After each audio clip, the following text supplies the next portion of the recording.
Okay, a lot going on in this question, but at the end of the day, we've got to realize we can split this octagon up, not into just this triangle, but 8 triangles that are exactly the same.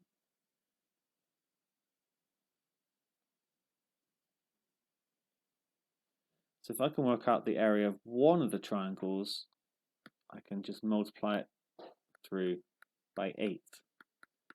And that can be done because I've got the sides. I've got that this is 5, and this is 5, and there's a formula for this area. It's a half AB sine C. So it's a half times 5 times 5. I'm just going to write that as 5 squared times sine 45. I can put that into my calculator.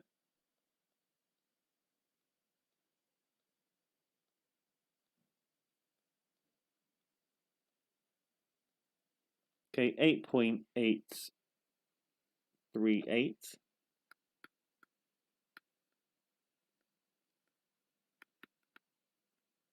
So the area of the octagon is going to be 8 lots of that.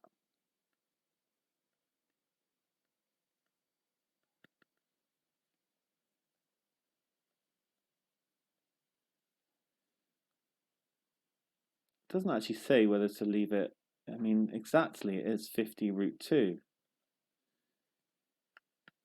So I might just write it there.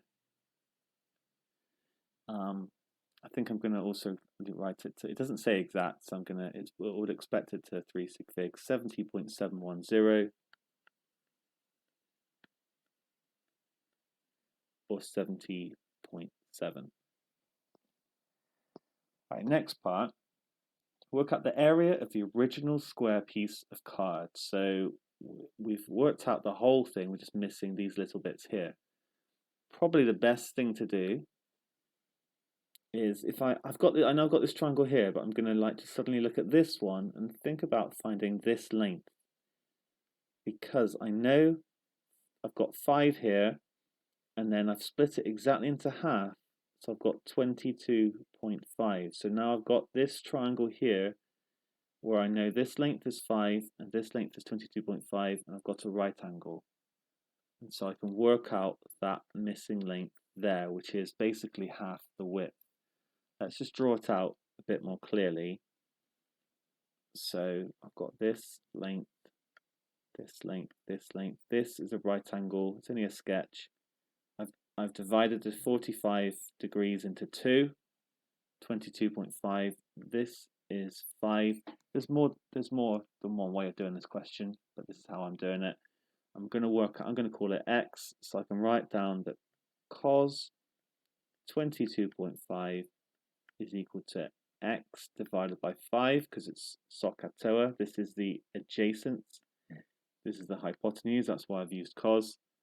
So x is equal to 5 cos 22.5.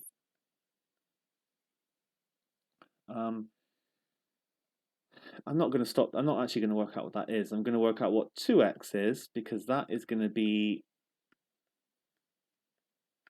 that's going to be the full width.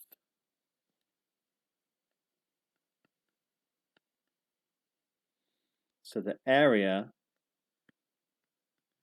is going to be 10. You can work all these out as numbers if you want to, but I'm just going to go straight to that. The area is going to be the width squared, because it's a square. It's the width times the height. And then I'll be done. 10 cos 22.5. I might have to press equals and then square it. 85.355.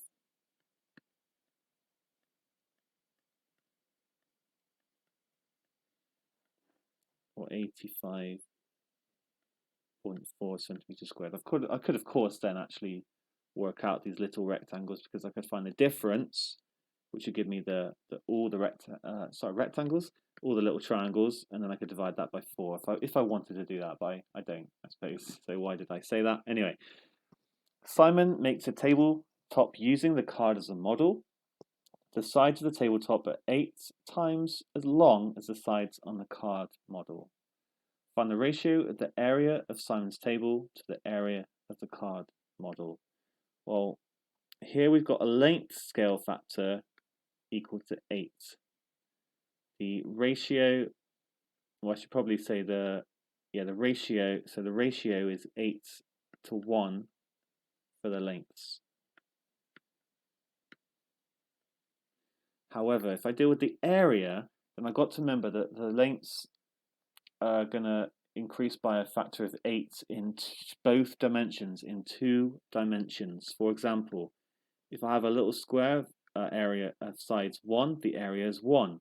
But if I suddenly make it 8 by 8, then the area becomes 64. So a length scale factor of 8 corresponds with an area scale factor of 8 squared, which is 64 in this case. And so it's going to be 64 to 1 for the areas. And I can write it as that. I could write 1 to 1 over 64, but I think it's better to leave it as a simplified ratio without any fractions in it. There we go.